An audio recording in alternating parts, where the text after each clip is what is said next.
Hello and जय हिंद दोस्तों। कैसे हैं आप सब? उम्मीद है सब बहुत अच्छे होंगे। चलिए आगे क्लास में आगे बढ़ते हैं।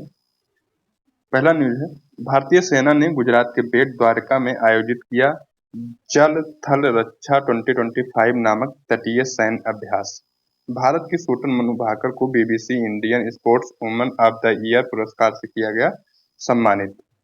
19 फरवरी को मनाई गई छत्रपति शिवाजी महाराज की 395वीं जयंती, याद रखिएगा कितने नंबर की? 395। भारत भूटान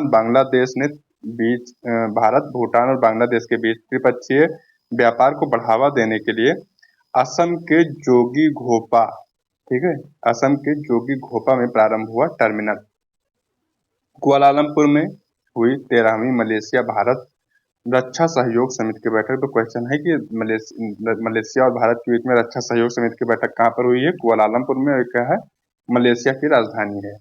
रेखा गुप्ता होंगी दिल्ली की चौथी महिला सीएम, आप जान गए होंगे, कल से न्यूज में चल रहा है। फ्यूचर ब्रांड इंडेक्स की ग्लोबल रैंकिंग में एप्पल और नाइकी को पिछाड़ा है किसने? रिलायंस इंडस्ट्रीज ने, ठीक है।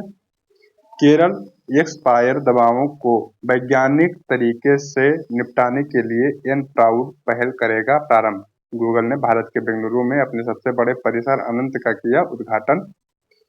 केंद्रीय मंत्री डॉक्टर जितेंद्र सिंह ने भारत के पहले open air art wall museum का किया उद्घाटन। कतर के अमीर शेख तमीम बिन हमद अल थानी ने भारत की यात्रा, इन्होंने दोस्तों 10 बिलियन डॉलर की जो है इन्वेस्टमेंट करने का घोषणा किया है भारत में, ठीक। स्पेन के शोधकर्ताओं ने पौधों के घाव को ठीक करने के लिए बैक्टीरियल सेल्यूलोज पट्टियां की विकसित। चलिए देखते हैं इसका विश्लेषण। हाल ही में भारतीय सेना ने जल थल रक्षा 2025 नामक तटीय सैन्य अभ्यास इसके कहाँ पर किया है दोस्तों? गुजरात में किया है, ठीक है। इसका आयोजन किसने किया है? भारतीय सेना ने। बेट द्वारका गुजरात में तटीय सैन्य अभ्यास है, ओके। आर्मी डे कब मनाया जाता है? 15 जनवरी को मनाया जाता है। और चीफ कौन है आर्मी के अपने इस समय? उपेंद्र द्विवेदी साहब। हाल ही में BBC Indian sports woman of the year के पुरस्कार से किसको सम्मानित किया गया है? मनु भाकन को। इन्होंने इस बार दोस्तों जो ओलंपिक था, पेरिस ओलंपिक 2024 वाले में इन्होंने 2 पदक जीते। दोनों फिलहाल ब्रॉन्ज मेडल थे और शूटिंग में इन्होंने जीते थे 10 मीटर की शूटिंग, ठीक है। तो ये याद रखिएगा कि 10 मीटर की शूटिंग में जीते हैं और ब्रॉन्ज मेडल जीते हैं, ठीक है। 2 मेडल जीतने वाली पहली भारतीय महिला बन गई हैं ये एक ही इवेंट में, ठीक है। मतलब एक ही साल में अगर कोई एक में पूरा ओलंपिक हो रहा है तो उसमें पहली बार इन्होंने ऐसी महिला है जिन्होंने 2 मेडल जीते हैं, ठीक। और इसमें देख लेंगे कि लाइफ टाइम अचीवमेंट अवार्ड किसको मिला है इस बार का? मिताली राज को। और जो राजीव गांधी खेल रत्न पुरस्कार है दोस्तों, एकमात्र महिला क्रिकेटर है जिनको मिताली राज, जिनको राजीव गांधी खेल रत्न पुरस्कार मिला है। और राजीव गांधी खेल रत्न पुरस्कार का नाम बदल कर दिया गया है मेजर ध्यानचंद खेल रत्न पुरस्कार। और इसमें मनु भाकर को इस बार ये वाला पुरस्कार मिला है। और इसकी जो प्राइस है, अवार्ड प्राइस कितनी है? 25 लाख रुपए इसमें दिए जाते हैं, ठीक।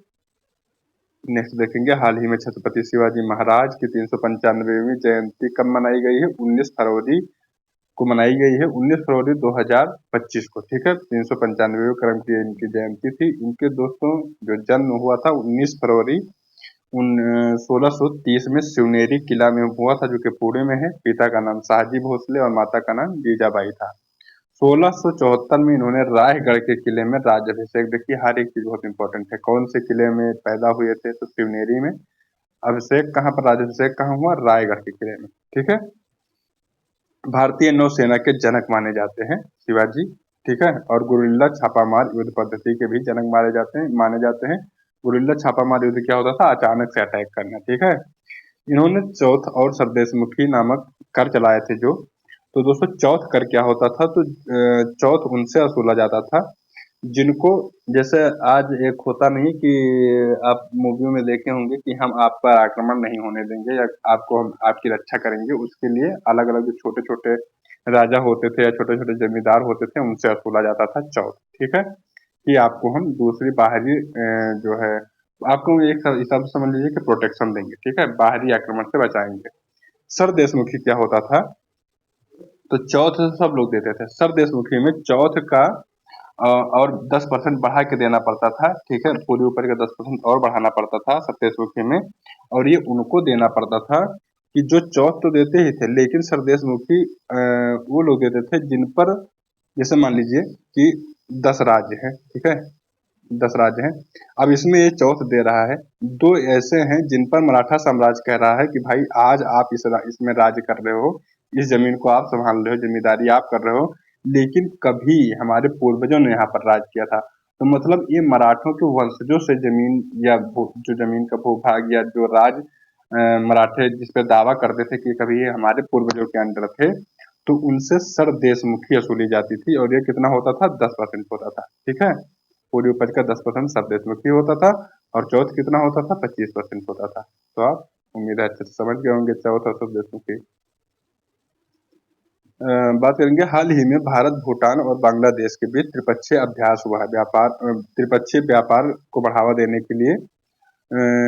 जो है जोगी घोपा नामक स्थान पर जो है, असम में पड़ता है ये, तो वहाँ पर इसमें टर्मिनल प्रारंभ हुआ है, मतलब वहाँ पर एक बातचीत शुरू हुई है, ठीक है। उसका टर्मिनल का शुभारंभ किसने किया है, सर्बानंद सोनोवाल जी, जो कि अपने यहाँ के जल मार्ग जहाज रानी के मंत्रालय है, ठीक है। तो बस इन तीनों देशों के नाम याद रखिएगा, कौन कौन है, भारत है, भूटान है और बांग्लादेश है। हाल ही में 13वीं मलेशिया भारत सुरक्षा सहयोग समिति की बैठक कहाँ हुई है, कुआलालंपुर में हुई है, ठीक है। कुआलालंपुर क्या है, ये राजधानी है मलेशिया की, ठीक है। तो और हरिमो शक्ति समुद्र लक्ष्मण नामक हम अभ्यास किसके के साथ करते हैं, मलेशिया से करते हैं।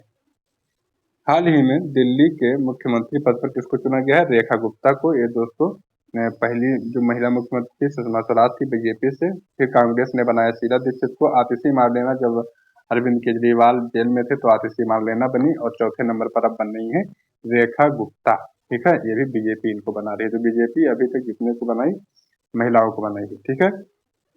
हाल ही में फ्यूचर ब्रांड इंडेक्स के ग्लोबल रैंकिंग में रिलायंस को कौन सा स्थान मिल गया है दोस्तों, दूसरा स्थान। पहला सैमसंग और दूसरा रिलायंस है। रिलायंस ने नाइकी, माइक्रोसॉफ्ट और एप्पल को पीछे छोड़ दिया है। एक्सपायर दवाओं को वैज्ञानिक तरीके से निपटाने के लिए यन प्राउड नामक पहल किसने शुरू किया है दोस्तों, केरला ने शुरू किया है, ठीक है। भारत का जो है केरला ने इसको शुरू किया है, और इसका अवशिष्ट प्रबंधन कहाँ पर होगा, कोझिकोड में, जो कि भारत का पहला साहित्य शहर के रूप में भी इसको चुना गया है। और मसाला केंद्र भी कहाँ पर है हमारा, भारतीय मसाला केंद्र कहाँ पर है, राष्ट्रीय मसाला केंद्र कोझिकोड। हाल ही में चर्चा में रहे अनंत परिसर का संबंध किससे है दोस्तों, गूगल से है। इसको कहाँ पे इसने शुरू किया है, बेंगलुरु में। यह गूगल का भारत में सबसे बड़ा परिसर होगा, ठीक है। और अनंत का मतलब क्या है, इनफाइनाइट, ठीक है। क्या मतलब है, इनफाइनाइट, जिसका कोई अंत ना हो। हाल ही में केंद्रीय मंत्री डॉक्टर जितेंद्र सिंह ने भारत के पहले ओपन एयर आर्ट वाली म्यूजियम का उद्घाटन कहाँ पर किया है, नई दिल्ली में किया है। किसने किया है, डॉक्टर जितेंद्र सिंह ने किया है, ओके। तो ये जो है दोस्तों, मौसम भवन के नाम से भी इसको जाना जाएगा, दिल्ली में इसका शुभारंभ किया गया है, ठीक है। चलिए फिर इस क्लास को यहीं पर समाप्त करते हैं। अगर आपको ये क्लास अच्छी लग रही हो तो कृपया सपोर्ट के लिए सब्सक्राइब करें। मिलेंगे नए क्लास में, तब तक के लिए नमस्कार, धन्यवाद।